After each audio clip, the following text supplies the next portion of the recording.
નમસ્કાર, આપ જોઈ રહ્યા છો ન્યૂઝ રૂમ ને આપની સાથે હું છું પ્રદીપ।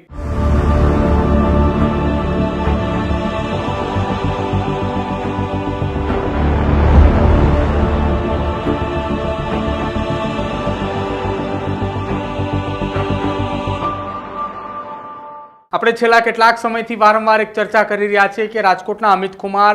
જે ખૂંટનો કેસનો મામલો છે એ તપાસ ક્યાં છે। એ રાજકોટ પોલીસ એ મિસ્ટર એક્સના નામને લઈને જે ચર્ચા કરી રહી છે એ મિસ્ટર એક્સ કોણ છે, પરિવારને આખી આ ઘટનાની અંદર ન્યાય ક્યારે મળશે, આ તમામ વાતોની વચ્ચે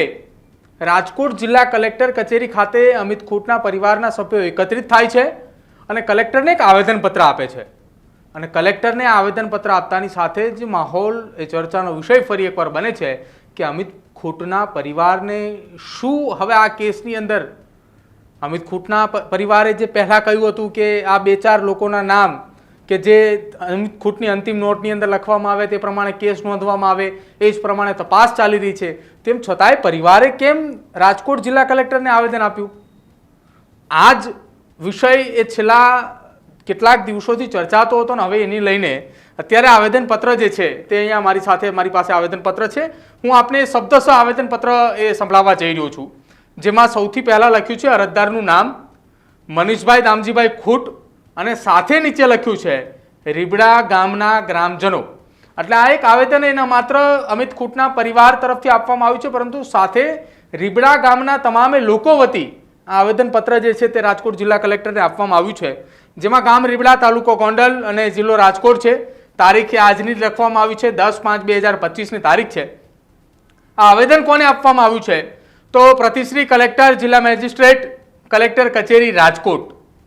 જે એ ચર્ચા કરી રહ્યા હતા કે આ કેસની અંદર કેમ એ કલેક્ટરને આવેદન આપવામાં આવ્યું, કોના વતી આવેદન આપવામાં આવ્યું। અત્યાર સુધી એવી વાત હતી કે અમિત ખૂંટના પરિવારના સભ્યો દ્વારા આવેદનપત્ર આપવામાં આવ્યું। આવેદનની કોપી સામે આવતાની સાથે એ ક્લિયર થઈ ચૂક્યું છે કે અમિત ખૂંટના પરિવાર નહીં પરંતુ સમગ્ર રીબડા ગામના લોકો વતી આવેદનપત્ર આપવામાં આવ્યું છે અને એ આવેદનપત્ર અહીંયા લખવામાં આવ્યું છે, જેમાં શરૂઆત થાય છે જય ભારત સાથે જણાવવાનું કે આપ નામદાર સાહેબ સમક્ષ રીબડા ગામના રહીશો દ્વારા રજૂ કરવામાં આવેલ આવેદનપત્રની હકીકત ટૂંકમાં નીચે મુજબ છે। આથી આપ નામદાર સમક્ષ વિનંતી સાથે જણાવેલી આ ગોંડલ તાલુકાના રીબડા ગામે ગેંગસ્ટર અનિરુદ્ધસિંહ મહિપતસિંહ જાડેજા તથા તેમના મળતિયાઓ એ અસહ્ય ત્રાસ હોય જેની સામે ફરિયાદ કરતા લોકો પણ ડરતા હોય અને તેમની વિરુદ્ધ જો કોઈ કાર્યવાહી કરે તો આપ સાહેબે જોયેલું હશે કે અમારા ગામના પાટીદાર યુવાન અમિત ખૂંટના કેવા હાલ કરવામાં આવ્યા છે, જે આપ સાહેબ જાણો છો। અનિરુદ્ધસિંહ તથા તેમના મળતિયાઓ દ્વારા રીબડા ગામમાં ગૌચર તથા ખરાબાની જગ્યામાંથી મોટા પાયે ખનીજ ચોરી કરી રીબડા ગામે ઔદ્યોગિક વસાહત ડેવલપ થઈ રહ્યું હોય તેવા ઔદ્યોગિક ઝોનમાં ઊંચા ભાવે રકમ વસૂલી માટી મોરમનું ખનન કરી મસ્ત મોટા પાયે ખનીજ ચોરી કરેલ છે, જે બાબતે આ અગાઉ અનેક રજૂઆતો કરવામાં આવ્યા છતાં સામાવાળાઓ માથાભારે અને રાજકીય પહોંચ ધરાવતા હોવાથી કોઈ કાર્યવાહી કરવામાં આવેલ નથી। હવે અહીંયા આખી આ ઘટનાની અંદર અમિત ખૂંટના પરિવાર અને ગામના લોકો, રીબડા ગામના તમામ લોકોની હવે અહીંયા એક માંગ છે કે ઔદ્યોગિક વસાહત રીબડાની અંદર જે વસાવવામાં આવી છે, જે ઔદ્યોગિક વસાહત અને ખરાબાની જમીન ઉપર ગેરકાયદેસર કબજો, ખનીજ ચોરી ચાલી રહી છે, આ પ્રકારની વાત અહીંયા લખવામાં આવી છે, જેમાં વધુ લખવામાં આવ્યું છે કે અનિરુદ્ધસિંહ જાડેજાના મળતિયાઓ દ્વારા મોટા પાયે સરકારી મિલકતો કે જે ખરાબાની જગ્યાઓ જેમ કે નેશનલ હાઈવેની બંને સાઈડો પર દબાણો કરી ત્યાં હોટલ ઠાકર ધણીના નામે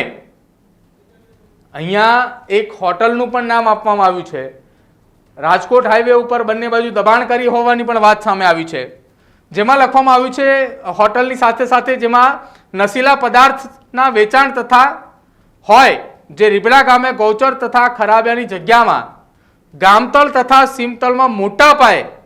દબાણ થયેલું હોય, જે તંત્રને ધ્યાને આવતું જ ન હોય, જે આ આવેદનથી અમે આપ સમક્ષ રીબડા ગામની વ્યથા રજૂ રાખીએ છીએ। તો આપ સાહેબ પાસે ન્યાયિક અપેક્ષા સાથે આપને અપીલ કરીએ કે રીબડા ગામે ગામતળ તથા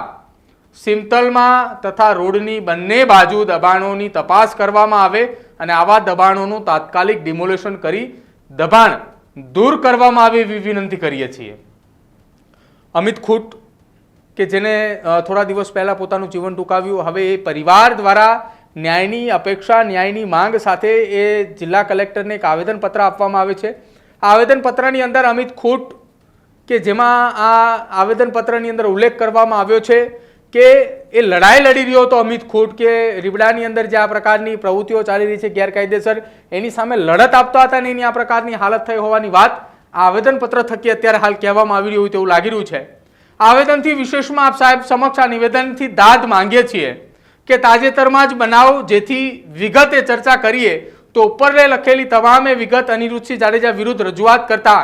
અમિત ખૂટ નામના યુવાને ગાળાફાંસો ખાઈ જીવન ટૂંકાવેલ હોય અને અમિત ખૂટ દ્વારા લખાયેલ નોટ તથા બીજી અન્ય વિગતે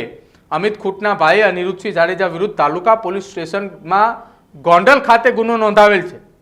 જેથી અમિત ખૂટના ધર્મપત્નીથી લઈને પરિવારમાં એ ભયના ઓથાર નીચે જીવતો છે, જેથી તેમના રક્ષણ માટે સરકારી ખર્ચે તેમના પરિવારને પોલીસ પ્રોટેક્શન ફાળવવામાં આપ સાહેબ સમક્ષ નમ્રપણે અરજ કરીએ છીએ. તેમના પરિવાર પર ફરિયાદ સંબંધિત ટોર્ચર કરવામાં આવે તેમજ પરિવાર પર હુમલો થવાની દહેશત હોય જે હકીકત આપ નામદાર સમક્ષ રજૂ કરીએ છીએ, જે હકીકત ધ્યાને લઈને તત્કાલ પોલીસ બંદોબસ્ત મળવા યોગ્ય કરવામાં આવે. ઉપરોક્ત બાબતની ગંભીરતાને ધ્યાને લઈને જણાવવાનું કે અનિરુદ્ધસિંહ જાડેજા અને તેમના સાગરીતોને અપાયેલા હથિયાર પરવાના તાત્કાલિક રદ કરી તેમના હથિયાર જમા લઈ લેવામાં આવે તેવી અંતમાં આપ સાહેબશ્રીને વિનંતી છે. લિખિતન અને સિગ્નેચર જેને આવેદનપત્ર આપ્યું છે એમાં નામ લખ્યું છે મનીષ દામજીભાઈ ખૂટ.